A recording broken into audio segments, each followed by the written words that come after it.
what's the best way to protect your wealth right now, and probably what are some of the things we need to look out for going forward as far as growing our wealth and really making the best of this crisis and this wealth transfer that we find ourselves in? Sure, that's a great question, and I like to start with a real quick story. Go back to 1922, the German Weimar Republic hyperinflation, and that's a well-known story. Everyone knows what happened. We don't need to recite that. But there was an individual at the time, and his name was Hugo Stinnes, and I talk about this at the end of chapter 5 of my book, The New Great Depression. Hugo Stinnes saw the hyperinflation coming. And he went out, and before it hit, and borrowed all the Reichsmarks he could. That was the currency at the time. And he invested in hard assets. He bought coal, steel, shipping assets, railroads, etc. Then he just waited. And here comes the super hyperinflation. Well, he paid back all the debts. I like to say he paid pennies on the dollar, but it was a millionth of a penny on the dollar. They were sweeping the currency down the sewers. But he went through the exercise of paying back his debt with this worthless currency, and he kept the assets. And he became the richest man in Germany. And I don't speak German, but his nickname was the Inflationskönig, which means the inflation king. So the point of the story, and it's a true story, you can look up Hugo Stinnes. The point of the story is, even in the greatest hyperinflation in the history of developed economies, in the history of the world, this guy became the richest man in Germany because he saw it coming and he did the right thing. So the point I make to investors is that you're not helpless. We're in hard times. They may get worse in some ways, but you don't have to curl up in the ball. There's always something you can do to go out and, at a minimum, preserve wealth, and even better, prosper and make some money. So let's get specific about that. The first thing, and I hate cliches, this is going to sound like a cliche, but it's important to explain what it means, is you need to have diversification. Now, that sounds obvious. Every economics teacher will say you have to diversify your assets, but people don't really understand it. I've run into investors and they say, well, I'm highly diversified. I've got 30 separate stocks in 10 sectors. I've got semiconductors, consumer non-durables, utilities, et cetera. And I go, no, you're not diversified. You may have 30 stocks, but you have one asset class. It's called stocks, and they go up together and down together, and you're not protected at all. So by all means, have a slice in stocks. That's fine, but I recommend a significant slug of cash. And people go, well, cash has no yield, and why would you have cash, et cetera?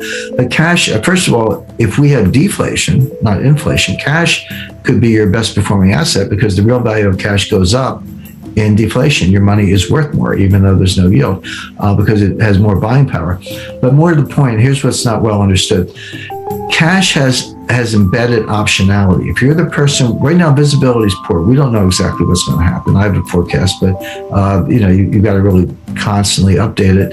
But as visibility improves, and we can see who's going to win the tug of war between deflation and inflation, if you're the person with cash, you can pivot. Maybe you want to buy more gold because here comes the inflation, or maybe everything ends well and you want to buy more equities instead. Well, you can do that if you have cash.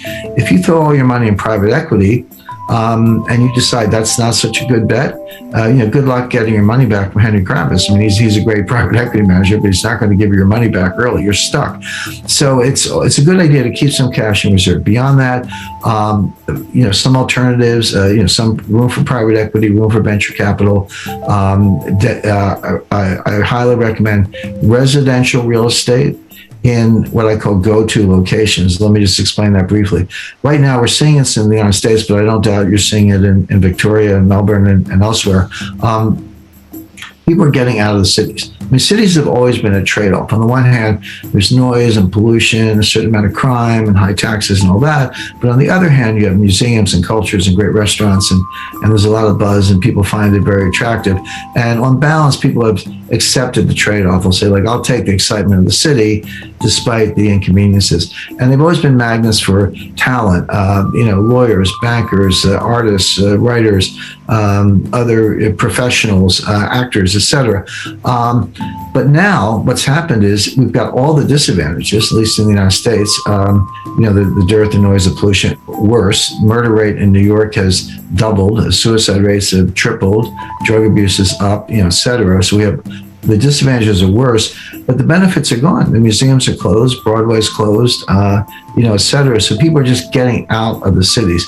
And so residential real estate in places like Los Angeles, New York, San Francisco, Seattle, elsewhere, and I dare say Melbourne, are actually collapsing.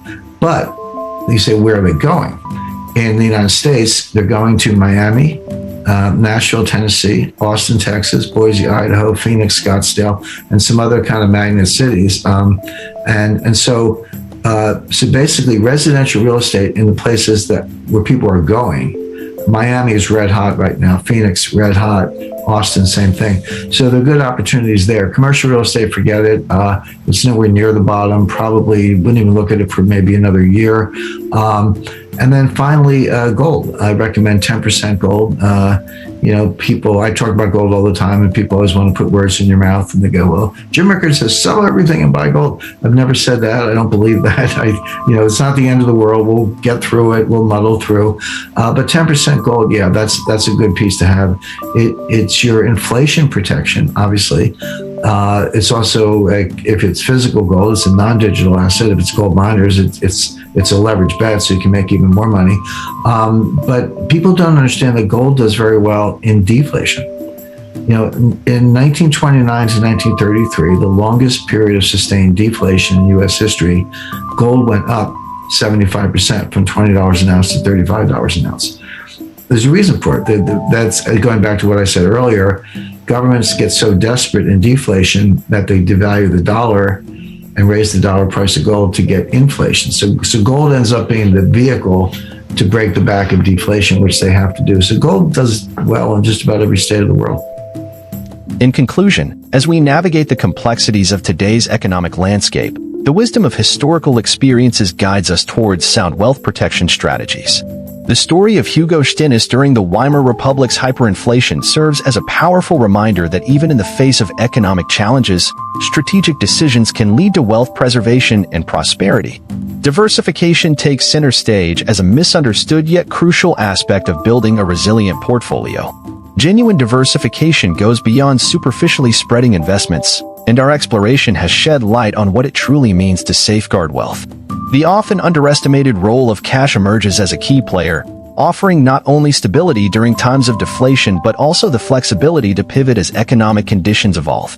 Real estate in strategic locations, venture capital, and a calculated allocation to gold round out a comprehensive approach to wealth management. As we confront the uncertainties of the financial landscape, these insights aim to empower investors to make informed decisions, whether they're protecting existing wealth or seeking opportunities for growth. The path forward may be uncertain, but armed with knowledge and a diversified strategy, investors can navigate these waters with confidence and resilience. If you found value in today's insights and strategies for protecting and growing your wealth, don't forget to show your support by giving this video a thumbs up. Your likes and comments are not only appreciated but also contribute to spreading valuable financial knowledge. For more content on navigating the intricate world of finance, wealth management, and economic insights, make sure to subscribe to our channel. By subscribing, you'll stay updated on the latest analyses and strategies to help you make informed decisions in these dynamic times. Thank you for tuning in, and we look forward to having you as part of our growing community. Until next time, stay informed, stay empowered, and stay ahead in your financial journey. Subscribe now for more invaluable content, and I'll see you in the next video.